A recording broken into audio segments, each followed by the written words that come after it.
Have you been watching any of the videos coming out of Chicago? I mean, I've seen, I'm sure, clips. Yeah, sure. Yeah, and some of them are pretty disturbing, like tear gas in neighborhoods, people getting pushed down, even tear gassing the Chicago Police Department. I read a report too that the Department of Homeland Security is claiming people are assaulting ICE officers, and then those people who are accused of that are immediately released without charges. Do you think that, and it's not just ICE, it's also Border Patrol too. Do you think that there needs to be a little bit more thought about how that operation is going? Well, I think that you have 1,000% increase on attacks on ICE agents. And I do think there is a segment, take Antifa, for example, that's very well coordinated. They throw firecrackers to get ICE agents to come out. They assault them with Molotov cocktails.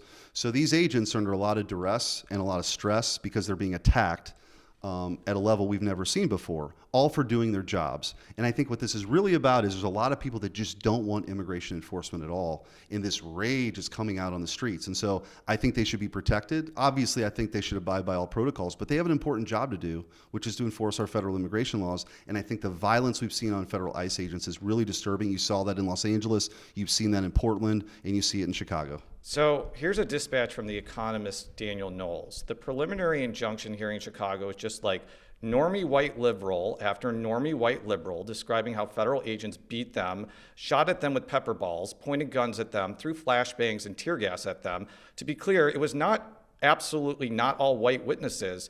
I was not there for the entire hearing, but it was striking how a decent number of the witnesses were exactly the sort of lily white, not at all activist type people who do not normally get threatened like this by law enforcement. Does that kind of cut against your idea that a lot of people on those videos are Antifa? I mean, I'm from the suburbs of Chicago. I know exactly the people that Daniel Knowles is talking about. They're not Antifa. Okay. I wasn't following that exactly. I think people have a right to have their opinion heard. You do not have the right to impede the enforcement of our federal laws. So if you think it's appropriate for you to block ICE agents who are in danger of being assaulted themselves, you're wrong and you should be prosecuted for it.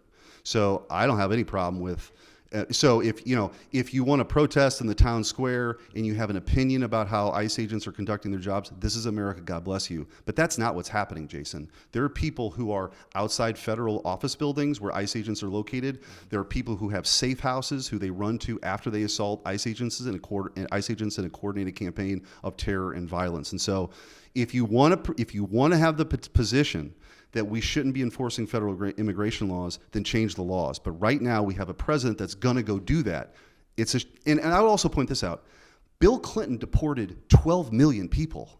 Barack Obama deported millions of people. What is the difference? I think there's been a radicalization on the left who just doesn't believe in border enforcement or immigration laws being enforced either.